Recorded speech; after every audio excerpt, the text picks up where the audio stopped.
پہلا نتیجہ برآمد کیجئے، اس میں انسان کی کامیابی اور ناکامی کا ایک معیار ہمارے سامنے رکھا گیا۔ اگر یہ چار چیزیں ہیں تو انسان کامیاب، چاہے مفلس ہو، علاش ہو، دنیا میں اس کو کوئی جاننے والا نہ ہو، کوئی پہچانتا نہ ہو، اگر یہ چار چیزیں ہیں تو وہ کامیاب۔ اور اگر یہ چیزیں نہیں ہیں تو چاہے بادشاہ ہو، لکھپتی ہو، کروڑ پتی ہو، چاہے بہت زبردست اونچے محل میں حویلیوں میں رہتا ہو، کچھ بھی ہو، وہ ناکام ہے۔ کامیابی اور ناکامی، ذالک یوم التغابن، آگے چل کر جب سورہ تغابن ہم پڑھیں گے تو یہ نقطہ کھل کر تفصیل سے آئے گا۔ قرآن مجید کی یہ سورت ہمارے سامنے معیار رکھ رہی ہے، کامیابی کا معیار کیا، ناکامی کا معیار۔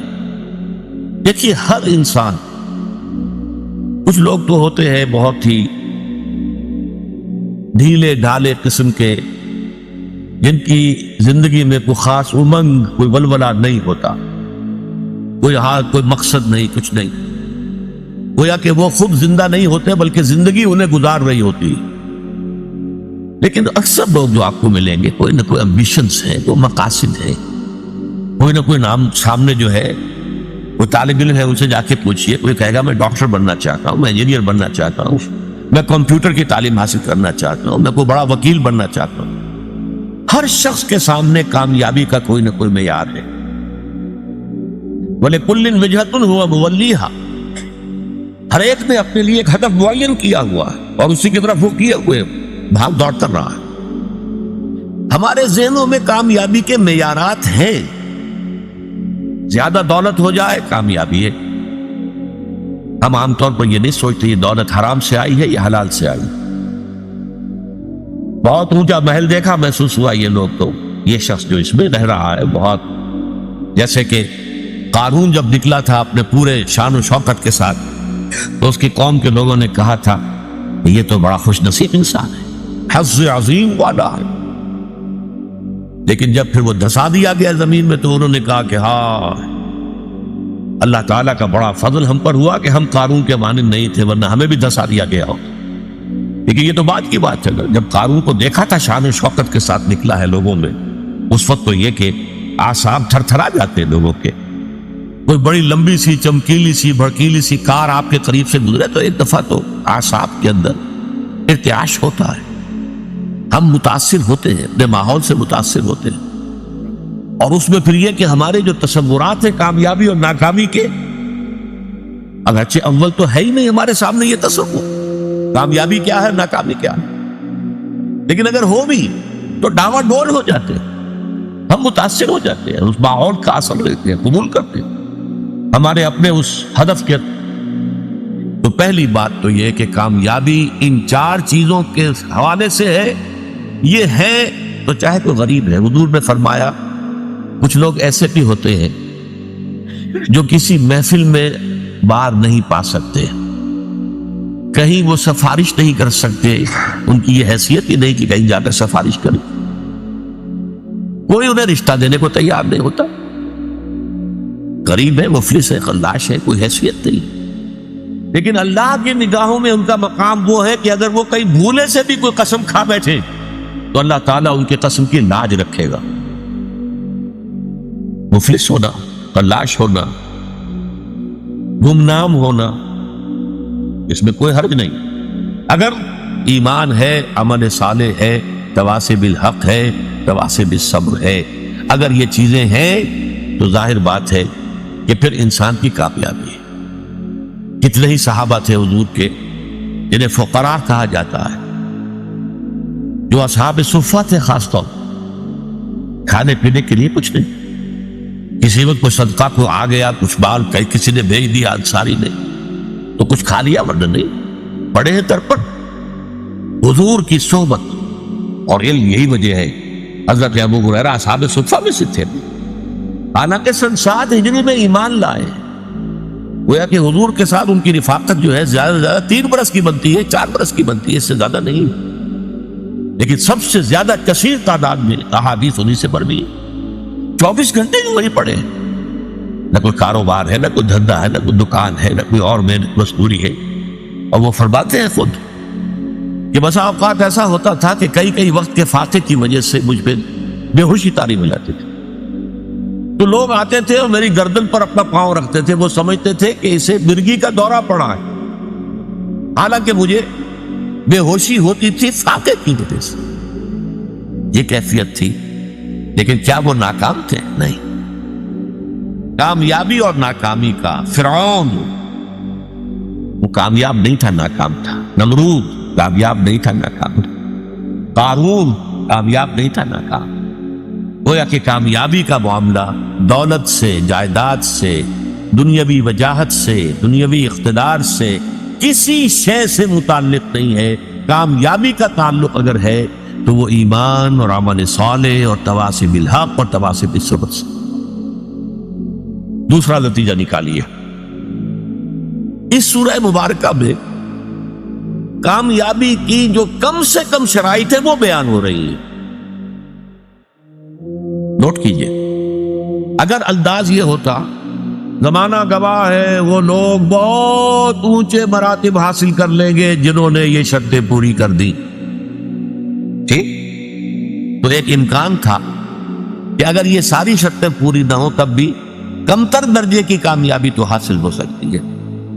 بہت اونچے مراتب نہ صحیح، نچلے درجے کے مراتب تک تو رسائی کا امکان ہے. یہ انداز نہیں ہے. یہ انداز کیا ہے؟ وَالْعَصْرِ إِنَّ الْإِنسَانَ لَفِي خُسْرٍ إِلَّا الَّذِينَ آمَنُوا وَعَمِلُوا الصَّالِحَاتِ وَتَوَاصَوْا بِالْحَقِّ وَتَوَاصَوْا بِالصَّبْرِ. زمانہ گواہ ہے اور زمانے کی قسم ہے، تمام انسان تباہ ہو گئے، برباد ہو گئے، سوائے ان کے جو یہ 4 شرطیں پوری کریں. یہ گویا کہ پاس مارکس ہیں. یہ فرسٹ ڈویژن سیکنڈ ڈویژن کی بات نہیں ہو رہی ہے، یہ ڈسٹنکشن کی بات نہیں ہو رہی ہے، بلکہ یہ در حقیقت بنیادی طور پر کامیابی کے لوازم ہے. کامیابی کے لوازم ہے، کامیابی کے لوازم، ورنہ ناکامی ہے، خسارہ ہے. استثناء جو ہے وہ اس کو واضح کر رہا ہے. تیسری بات اور بڑی اہم ہے، جب اللہ تعالی کامیابی کو 4 شرطوں کے ساتھ مشروط قرار دے رہا ہے، ظاہر بات ہے یہ چاروں لازم ہیں. ان میں سے کسی کو بھی کم کر دینے کا آپ کو اختیار نہیں. یہ اللہ کا کلام ہے، اس میں شاعری نہیں ہے، اس میں کوئی قافیے اور ردیف کی رعایت سے کوئی الفاظ بڑھا نہیں دیے گئے، اس میں کوئی مبالغہ نہیں ہے. یہ تو ایک ایک حرف اپنی جگہ پر اٹل ہے. وَالْعَصْرِ إِنَّ الْإِنسَانَ لَفِي خُسْرٍ إِلَّا الَّذِينَ آمَنُوا وَعَمِلُوا الصَّالِحَاتِ وَتَوَاصَوْا بِالْحَقِّ وَتَوَاصَوْا بِالصَّبْرِ. یہ چاروں چیزیں لازم. اس کو یوں سمجھیے کہ اگر کوئی معالج آپ کا، آپ گئے ہیں، آپ نے نبض دکھائی ہے، یہ جو بھی اپنا تشخیص ہوئی ہے، اب نسخہ لکھا گیا ہے، اس میں 4 دوائیں لکھ دی گئی. آپ نے اس میں سے اپنی مرضی سے 3 ختم کر دی یا 2 ختم کر دی یا 1 بھی ختم کر دی فرض کیجئے، تو اب یہ نسخہ اس ڈاکٹر کا نہیں رہا، یہ اب آپ کا نسخہ ہے. آپ کو معلوم ہے نسخوں میں یہ ہوتا ہے کہ ایک دوا کے کوئی سائیڈ ایفیکٹس ہیں جو خراب ہیں، اس کے کوئی سمی اثرات ہیں، زہریلے اثرات ہیں، تو دوسری شے شامل کی جاتی کریکٹیو کی حیثیت سے کہ اس کا ازالہ ہو جائے. آپ نے وہ کریکٹیو نکال دیا تو مارے گئے. وہ نسخہ شفا نہیں رہے گا، وہ نسخہ ہلاکت بن جائے گا. آپ اس میں سے کسی بھی شے کو ساقط کرنے کا حق نہیں رکھتے، بلکہ اس کے اندر تباہی اور بربادی آ جائے. یہ بات کیوں میں اس ایمفیسس کے ساتھ کہہ رہا ہوں؟ آپ اگر جائزہ لیں گے تو معلوم ہوگا کہ ہماری عظیم اکثریت محض ایمان کی بنیاد پر کامیابی اور نجات اور فوز و فلاح کی 100% امیدوار بن کر بیٹھی ہوئی. اور ایمان بھی صرف زبانی کلامی ایمان. اور اگر عمل صالح کو تھوڑا بہت ہو گیا، نماز روزہ ہو گیا، تو کیا کہنے صاحب، اس کے بعد تو ظاہر بات ہے کہ کوئی سوال ہی پیدا نہیں ہوتا کہ ہمارا کئی معاملہ جو ہے ناکامی کا ہو جائے. تواصی بالحق اور تواصی بالصبر تک تو کسی کے پہنچنے کا سوال ہی نہیں، ہمارے ذہنوں سے خارج ہے. یہ بھلائی کی تبلیغ کرنا یہ مولویوں کا کام ہے، ہمارا کام تو نہیں. یہ ہمارے تصورات ہیں. ان تصورات کو توڑ پھوڑ کر صحیح دینی تصور کو واضح کرنے کے لیے سورۃ العصر جو ہے اس پر غور و فکر اور تدبر یاد کیجئے جو میں نے پچھلی نشست میں آپ کو اقوال سنائے تھے امام شافعی کے، لو تدبر الناس هذه السورۃ لوسعت، اگر لوگ صرف اس ایک سورت کے اوپر تدبر کریں تو یہ ان کے لیے کافی ہو جائے گا. لو لم ينزل من القرآن سواها لکفت الناس، اگر قرآن میں سوائے سے ایک سورت کے اور کچھ نازل نہ ہوتا تو یہ بھی انسانوں کے لیے کافی تھی. تو پہلی بات یہ کہ یہاں پر کامیابی اور ناکامی کا ایک معیار ہمارے سامنے آ رہا ہے. کاش کہ یہ ہمارے دلوں میں کھد جائے، جیسے کہتے ہیں کہ نقش فی الحجر، پتھر میں جیسے کوئی چیز جو ہے کھود دی جائے، ایسے ہمارے دلوں میں یہ حقیقت کھد جائے. کامیابی ان چیزوں سے ہے، ایمان، عمل صالح، تواصی بالحق، تواصی بالصبر. کامیابی دولت سے، وجاہت سے، اقتدار سے، جائیداد سے، سرمایہ سے نہیں. نمبر 2، یہ کم سے کم لوازم ہے نجات کے. نمبر 3، ان میں سے کسی کو ساقط کرنے کا آپ کو اختیار نہیں. اب اس کے لیے میں آپ کو ایک قول سنانا چاہتا ہوں.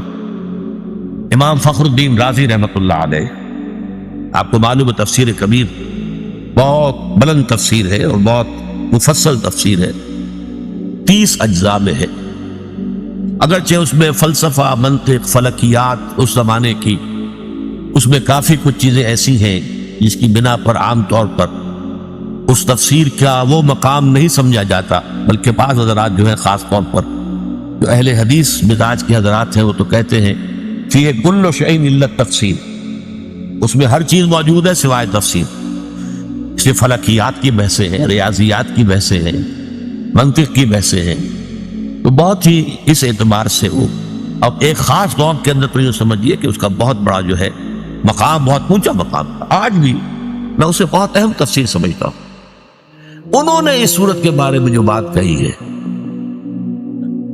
هذه الآیہ، اس تیسری آیت کے بارے میں کہتے ہیں، اعلم ان هذه الآیہ فیہا وعید شدید، اس آیت میں بڑی شدید وعید اللہ تعالیٰ کی طرف سے آئی. بأن اللہ تعالیٰ حکم بالخسار علی جمیع الناس، اس لیے کہ اللہ تعالیٰ نے تو خسارے کا، بربادی کا، تباہی کا فیصلہ کر دیا تمام انسانوں کے لیے. الا من کان آتیا بہذہ الاشیاء الاربعۃ، سوائے اس کے کہ جو ان 4 شرطوں کو پورا کرنے والا ہو. وہی الایمان، وہ 4 شرطیں کیا ہیں؟ نمبر 1 ایمان، والعمل الصالح، اور عمل صالح، والتواصی بالحق، اور تواصی بالحق، والتواصی بالصبر، اور تواصی بالصبر.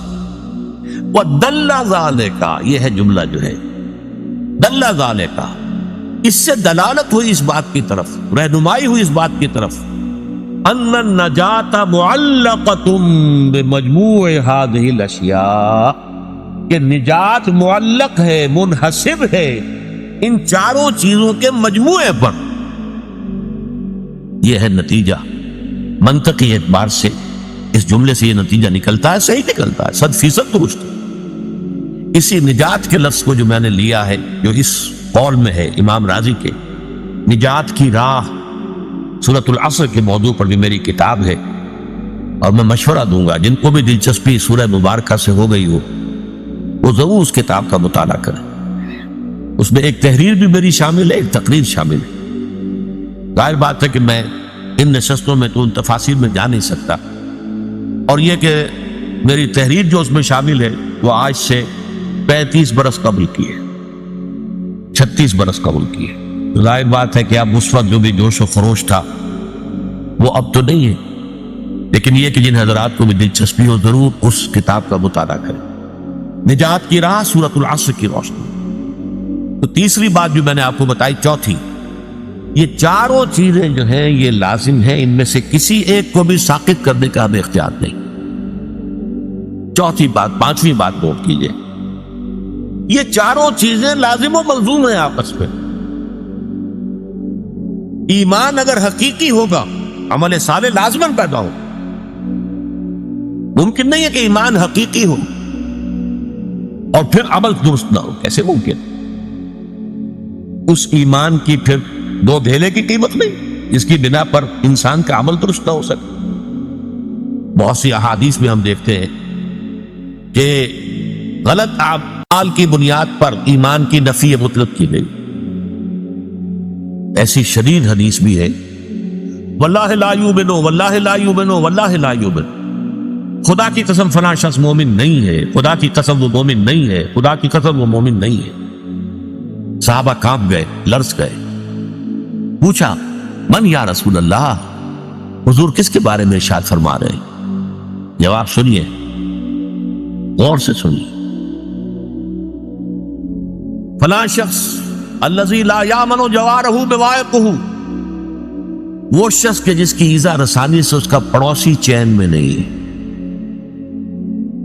کسی گناہ کبیرہ کا ذکر یہاں نہیں ہوا، زنا کا نہیں ہے، چوری کا نہیں ہے، ڈاکے کا نہیں ہے، شرک کا نہیں ہے. کس چیز کا؟ ایک انسان کج خلق ہے، بد خلق ہے، اس کی ایذا رسانی ہے، پڑوسی کو تنگ کرتا ہے، پریشان کیے رکھتا ہے، پڑوسی خائف رہتا ہے پتہ نہیں کس وقت کیا گزرے گی. تو وہ شخص مومن نہیں ہے، نہیں ہے، نہیں ہے. خدا کی قسم مومن نہیں ہے، خدا کی قسم مومن نہیں ہے، خدا کی قسم مومن ہے. ایک اور حدیث جس کو حضور ہر خطبے میں دہراتے تھے، حضرت انس رضی اللہ تعالی عنہ جو طویل عرصے تک 9-10 برس تک حضور کے ذاتی خادم رہے ہیں، وہ یہ گواہی دیتے. عن انس رضی اللہ تعالی عنہ فرماتے قلما خطبنا رسول اللہ صلی اللہ علیہ وسلم الا قال، شاذ ہی کبھی ایسا ہوا ہوگا کہ اللہ کے رسول صلی اللہ علیہ وسلم نے فرمایا ہو، ہمیں خطبہ دیا ہو اور یہ الفاظ اس خطبے میں شامل نہ ہو. وہ کون سے الفاظ؟ لا ایمان لمن لا امانت لہ ولا دین لمن لا عہد لہ. جس شخص میں امانت داری کا وصف نہیں ہے اس کا کوئی ایمان نہیں، اور جس شخص میں ایفاء عہد کا مادہ نہیں ہے اس کا کوئی دین نہیں. کتنے کیٹیگوریکل ہیں. تو ایمان اصل میں ایک ایمان قانونی ہے، اقرار باللسان. اس ایمان کی بات ہم یہ نہیں کر رہے.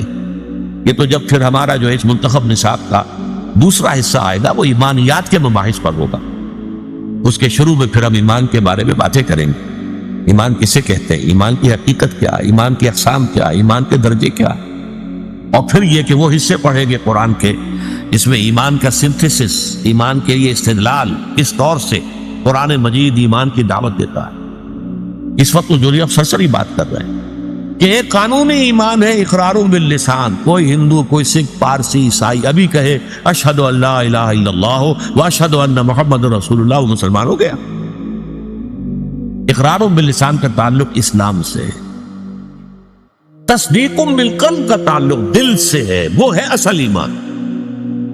اور جب دل میں ایمان پیدا ہو جائے، یقین کی کیفیت ہو جائے، پرسنل کنوکشن ہو جائے، تو انسان کے اعمال جو ہے وہ قلب کے تابع ہوتے ہیں. حضور نے فرمایا الا فی الجسد مضغۃ اذا صلح صلح الجسد كله واذا فسدت فسد الجسد كله الا وهي القلب. آگاہ ہو جاؤ، انسان کے جسم میں ایک لوتھڑا ایسا ہے، اگر وہ درست ہو سارا جسم درست ہو جائے گا، اگر اس میں فساد ہو سارا جسم میں فساد ہو جائے گا. اور آگاہ ہو جاؤ وہ دل میں یقین آ جائے، ایمان آ جائے، پھر عمل درست ہو جائے. اسی طرح حضور نے فرمایا، جیسے میں نے کہا تھا وہ تو ایک تھی کج خلقی، صرف گناہ کبیرہ پر بھی کہا لا یزنی الزانی حین یزنی وہو مومن ولا یسرق السارق حین یسرق وہو مومن ولا یشرب الخمر حین یشرب وہو مومن. کوئی زانی حالت ایمان میں زنا نہیں کر سکتا. کیسے ممکن ہے؟ ایمان بھی دل میں اور زنا بھی ہو رہا ہو. کوئی چور حالت ایمان میں چوری نہیں کر سکتا. کیسے ممکن ہے؟ دل میں ایمان ہو، کوئی ایمان دھیلے کا نہیں پھر. اور کوئی چور حالت ایمان میں چوری نہیں کرتا، کوئی شرابی حالت ایمان میں شراب نہیں پیتا. ایمان حقیقی نہیں ہوتا، ایمان قانونی ہے. مسلمان تو وہ رہے گا. چور بھی مسلمان ہے، زانی بھی مسلمان ہے، شرابی بھی مسلمان ہے. آپ حد جاری کیجئے، چور کا ہاتھ کاٹ دیجئے، جو چاہے کرے، لیکن وہ مسلمان رہے گا. قانونی اسلام اور ہے، قانونی ایمان ایک حقیقی ایمان ہے جو دل کے اندر راسخ اور جازمی ہو جائے. اگر وہ ہوگا تو عمل درست ہو جائے گا. اب نوٹ کیجئے عمل کے لیے لفظ جو آیا ہے، جیسے میں نے عرض کیا دہر اور عصر. عربی زبان کا ایک لفظ ہے فعل، ایک ہے عمل۔ انسان سے جو بھی حرکت سرزد ہو رہی ہو، خواہ وہ بالارادہ ہو، غیر ارادی طور پر ہو، خواہ وہ بڑی سہولت سے ہو جاتی ہو، خواہ اس میں مشقت آتی ہو، تکلیف جھیلنی پڑے، وہ فعل ہے۔ لیکن عمل کہتے ہیں مشقت طلب کام کو، محنت طلب، بالارادہ عمل۔ اس لیے عاملۃ ناصبہ سورۃ الغاشیہ میں آیا ہے وجوہ یومئذ خاشعۃ عاملۃ ناصبہ، تھکے ہوئے ہوں گے، مشقت زدہ ہوں گے چہرے، جیسے کوئی آدمی تھک ہار کر کھڑا ہو، ایسے کھڑے ہوں گے قیامت کے دن۔ عاملہ، عاملہ وہ ہے کہ جو تھکا ہوا ہو، تھکا ماندہ انسان۔ تو عمل وہ کام ہے جو مشقت طلب ہو، محنت طلب ہو، ارادے کے ساتھ کیا جائے، آپ کا فری چوائس ہو اس کے اندر۔ صالحات، نیکیاں۔ اب اس لفظ کو بھی حقیقت کو سمجھیے، صالح کس کو کہتے ہیں؟ اس میں صلاحیت، صلاحیت کا لفظ اسی سے ہے نا، من صلاح، اس میں صلاحیت ہے، صلاحیت ہے تو اس کو پروان چڑھا سکتے ہیں۔ اعمال صالحہ وہ ہیں جو انسانی شخصیت کے اندر ترفع پیدا کرتے، انسانی شخصیت کے اندر ترقی پیدا کرتے، اس کی روحانی اخلاقی ترفع، اس کی بلندی، وہ افعال، وہ اعمال، وہ بالارادہ کیے جانے والے عمل، وہ تھکا دینے والی مشقت، جس سے انسان روحانی طور پر بلندی حاصل کرے، اخلاقی اعتبار سے ترفع حاصل کرے، وہ اس مقام کو حاصل کرنے جس مقام پر اللہ نے اسے پیدا کیا۔ لقد خلقنا الانسان فی احسن تقویم، انسان کو تو ہم نے بہترین ساخت پر پیدا کیا تھا، بہت اونچے مقام پر پیدا کیا تھا، مسجود ملائک بنایا تھا، تمام فرشتوں کو اس کے سامنے جھکا دیا تھا۔ فسجد الملائکۃ کلھم اجمعون، لیکن پھر وہ گرتا ہے، ثم رددناہ اسفل سافلین، وہ پھر نچلوں میں سب سے نیچے، الا الذین آمنوا وعملوا الصالحات۔ اس پستی سے ابھرنے کے لیے پہاڑ سے آپ کو نیچے گرا دیا گیا، پہاڑ پر چڑھنے کے لیے آپ کو مشقت کرنی ہوگی، چڑھنا ہوگا۔ وہ چڑھائی ہے ایمان اور عمل صالح کی چڑھائی، تاکہ آپ اپنے اس وصل مقام کو حاصل کر لیں جس پر اللہ نے آپ کو پیدا کیا۔ حیوانیت کی سطح میں اگر گر گئے تھے تو اس حیوانیت کی سطح سے ابھر کر دوبارہ انسانی مقام کے اوپر آنا، شرف انسانیت کو دوبارہ حاصل کرنا، یہ ہے وہ محنت، یہ ہے وہ مشقت۔ اس کے لیے اللہ تعالیٰ نے ہمیں ہدایات دی ہیں، وہ کون سے اعمال ہیں، وہ کون سے افعال ہیں، کیا کرنے سے تمہاری شخصیت جو ہے وہ نشو و نما پائے گی، تمہاری سیرت میں نکھار پیدا ہوگا، تمہیں روحانی طور پر ترفع حاصل ہوگا، وہ ہے عامل الصالحات وتواصوا بالحق۔ اب یہاں عرض کر دوں میں، تواصو باب تفاعل ہے، تفاعل کے اندر دو چیزیں پیدا ہو جاتی ہیں اس باب میں، ایک تو باہم مل جل کر کوئی کام کرنا، اور نمبر دو اس میں مبالغہ، بہت شدت سے پوری طاقت سے کسی کام کو کرنا۔ حق کسے کہتے ہیں؟ حق کے چار معنی عربی زبان میں، جو شے فی الوقت فی الواقع موجود ہو وہ حق ہے، اور جو نظر تو آئے لیکن نہ ہو وہ باطل۔ سراب ہے، نظر آ رہا ہے، پانی ہے نہیں، وہ باطل۔ حق وہ ہے جو موجود ہو، اور وہ شے کہ جو نظر آئے اور ہو نہ، وہ باطل۔ حق ہر وہ شے ہے جو اخلاقاً ثابت ہو، یہ والدین کے حقوق ہیں، یہ پڑوسی کے حقوق اخلاقاً۔ حق ہر وہ شے ہے جو عقلاً مسلم ہو، عقل اس کا تقاضا کر رہی ہے، لازماً اس کو ہونا چاہیے۔ حق ہر وہ شے ہے جو نتیجہ خیز ہو، باطل وہ شے ہے جس کا کوئی نتیجہ نہیں، کچھ حاصل نہیں۔ یہ چار معنی میں حق لیجئے تو کس قدر وسعت ہو جائے گی تواصی کی۔ اور باہم ایک دوسرے کو کرنے کا مطلب کیا ہے؟ ایک اجتماعی زندگی وجود میں آنی چاہیے۔ یہ ایمان اور عمل والے جو ہے مل جل کر ایک اجتماعیت وجود میں لائیں۔ یہ اجتماعیت ایک دوسرے کو سہارا دیتے ہوئے آگے بڑھے گی، ایک دوسرے کو حق کی وصیت کریں گے۔ کسی کا پاؤں پھسلنے لگے گا تو پھر سہارا دے کر اٹھائیں گے، اسے ساتھ لے کر چلیں گے۔ وتواصوا بالحق، اور حق اب میں عرض کر دوں، چھوٹے سے چھوٹا حق بھی ہے اور بڑے سے بڑا حق بھی ہے۔ دو چیزیں میں بیان کر دیتا ہوں کسی نے کسی کے 100 روپے 200 روپے دینے ہیں، وہ نہیں دے رہا ہے، اس سے جا کر کہنا بھائی آپ اس کے پیسے دے دیجیے، ادا کر دیجیے، یہ بھی تواصی بالحق ہے۔ بچے گلی میں کھیل رہے ہیں، اندیشہ ہے کسی گاڑی کا جو ہے شیشہ پھوڑیں گے، کیا کریں گے، اگر آپ ذرا ان سے کہیں تو یہ بھی تواصی بالحق ہے کہ بیٹے یہ کھیلنے کا میدان نہیں، آپ جا کر کہیں میدان میں کھیل، تواصی بالحق۔ اور سب سے بڑا حق، یہ زمین اللہ کی ہے، یہاں اللہ کا حکم چلنا چاہیے، یہاں سے وہاں تک تواصی بالحق ہے۔ چھوٹا حق بھی ہے، بڑا حق بھی ہے، گویا کہ اس میں ساری منزلیں آ گئی ہیں۔ ایک تو جماعتی زندگی، مل جل کر ایک کام کرنا، اس لیے کہ یہ کام آسان نہیں ہے، اس کام کے لیے جیسا کہ اگلا مرحلہ آئے گا وہ تواصی بالصبر، بڑے صبر کی ضرورت بھی ہوگی، مشقتیں بھی جھیلنی ہوں گی، تکلیفیں برداشت کرنی ہوں گی، پرسیکیوشن برداشت کرنی ہوں گی، لیکن یہ چھوٹے سے چھوٹے حق سے لے کر بڑے سے بڑے حق تک جب انسان حق کا علم بردار بنتا ہے، اسی لیے میں نے عرض کیا تھا کہ قرآن مجید کے مضامین میں سے دعوت اللہ، دعوت الى سبیل اللہ، ادع الى سبیل ربک بالحکمت والموعظۃ الحسنۃ وجادل باللتی احسن، شہادت علی الناس، نہی عن المنکر، امر بالمعروف، دعوت الى الخیر، جہاد فی سبیل اللہ، اللہ کی زمین ہے، اللہ کا قانون نافذ ہونا چاہیے، اللہ کا نظام قائم ہونا چاہیے، اس کے لیے جد و جہد، اس کے لیے محنت، اس کے لیے مشقت، اس کے لیے بھاگ دوڑ، اس کے لیے اپنا وقت، اپنی صلاحیت، اپنے مالی وسائل کو صرف کرنا، یہ سب اس میں آ گئے، تواصی بالحق۔ اس لیے کہ چھوٹے سے لے کر اور بڑے سے بڑے حق تک جب آپ چھوٹے معاملے کے اندر حق کا ساتھ دیں گے تو بڑے میں بھی اللہ تعالیٰ توفیق دے گا کہ آپ اس کے علمبردار بن کر کھڑے ہو جائیں۔ یا ایھا الذین آمنوا کونوا قوامین بالقسط شہداء للہ، اہل ایمان عدل و انصاف کے علمبردار بن کر کھڑے ہو جاؤ اللہ کی گواہی دینے کے لیے۔ اور یا ایھا الذین آمنوا کونوا قوامین للہ شہداء بالحق، اے ایمان والو کھڑے ہو جاؤ پوری طاقت کے ساتھ اللہ کے لیے اور حق کے گواہ بن کر۔ یہ سارا معاملہ جو ہے یہ تواصی بالحق میں، اس کے بعد آخری مرحلہ تواصی بالصبر۔ اس لیے یہ تواصی بالحق جو ہے، الحق مر، حق جو ہے کڑوا ہوتا ہے۔ آپ بچوں سے بھی کہیں گے کہ بیٹے یہاں نہ کھیلو تو ہو سکتا ہے کہ وہ گستاخی کریں، آپ اپنا راستہ لیں، جی آپ کون ہوتے ہیں؟ کسی سے کہیں گے بھائی تم نے اس کے 200 روپے دینے کیوں نہیں دیتے، دے دو، بھائی تم کون ہوتے ہو ہمارے معاملے میں آنے والے؟ ریزنٹمنٹ ہوگی، اس سے جوابی کارروائی ہوگا۔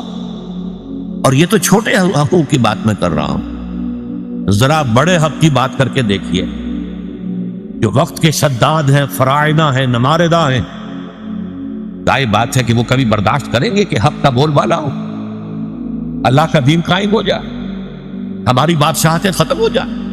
کوئی فرعون چاہے گا؟ کوئی نمرود چاہے گا؟ یہ کبھی نہیں۔ اسی لیے تیسرا سبق ہوگا انشاءاللہ اس منتخب نصاب کا، سورہ لقمان کا دوسرا رکوع۔ حضرت لقمان کی نصیحتوں میں کیا تھا اپنے بیٹے کو؟ ایک بڑی جامع نصیحت کیا تھی؟ یا بنی اقم الصلاۃ وامر بالمعروف وانہی عن المنکر واصبر علی ما اصابک، اے میرے بچے نماز کو قائم رکھیو اور دیکھیو نیکی کا حکم دیجو، بدی سے روکیو، اور پھر جو تجھ پر بیتے اس پر صبر کیجو۔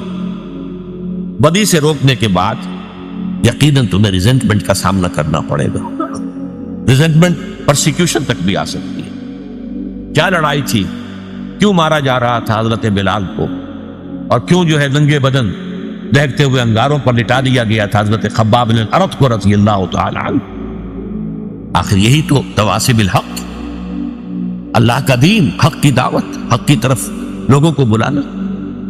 آخری بات وتواصوا بالصبر، جو میں نے عرض کیا، ایک اجتماعی زندگی میں ایک دوسرے کا ہاتھ پکڑ کر، آپ کو معلوم ہے کہ اگر سیلاب کا ریلا زوردار آ رہا ہو، اکیلے اکیلے کھڑے رہیں گے تو بہہ جائیں گے، لیکن 10-15 آدمی ہاتھ پہ ہاتھ ڈال کر کھڑے ہو جائیں گے تو سیلاب کا ریلا انہیں بہا نہیں سکے۔ جو ہماری اجتماعی زندگی کے اندر پھر صبر کی ایک دوسرے کو نصیحت اور وصیت، اگر کسی وقت کسی کا حوصلہ جو ہے جواب دے رہا ہو، کسی کی ہمت جواب محسوس، اسے ساتھی اسے بک اپ کرے، اس کو حوصلہ دلائیں، دوبارہ اسے کہیں بھائی ہمت کرو، کھڑے ہو جاؤ، اس کا سہارا بنے، کہیں اسے تعاون کی ضرورت ہے تعاون پیش کرے۔ اس طریقے سے مل جل کر ایک اجتماعی زندگی کے ذریعے سے تواصوا بالصبر کا معاملہ بھی، جس کے لیے سورہ آل عمران کی آخری آیت یا ایھا الذین آمنوا اصبروا وصابروا ورابطوا واتقوا اللہ، اہل ایمان صبر کرو اور صبر میں دوسروں کا، اپنے جو مد مقابل ہیں، جو دشمن ہیں حق کے، ان کا مقابلہ کرو، ان سے زیادہ صبر کرو۔ یہ کفار میں تو صبر کر رہے ہیں نا، یہ ابو جہل جو ہے صبر کر رہا ہے اپنے باطل معبودوں کے لیے، پہلے آیا تھا بدر میں، مارا گیا کہ نہیں مارا گیا، لیکن پھر مکے کے جو مشرکین تھے دوبارہ آ گئے 1 سال کے بعد، پہلے 1000 آئے تھے اب 3000 آ گئے، وہ اپنے معبودان باطل کے لیے قربانیاں دینے کو تیار ہیں۔ تمہیں ان سے بڑھ کر قربانی دینی چاہیے، تمہیں ان سے بڑھ کر صبر کرنا چاہیے۔ یہ ہے صبر، یہ ہے 4 آیتیں۔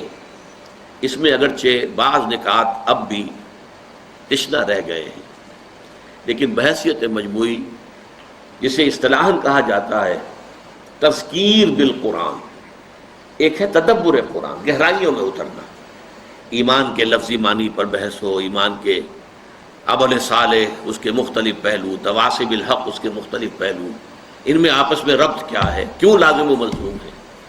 اس حوالے سے کچھ چیزیں ہو سکتا ہے کہ میں اگلی نشست میں ابھی ان کی بھی تلافی کروں، باقی یہ کہ اللہ کے فضل و کرم سے جیسا بھی ہو سکا ہے، آج میں نے اس کا بحیثیت مجموعی، اس کا جو ایک لب لباب ہے وہ آپ کے سامنے بیان کر دیا ہے۔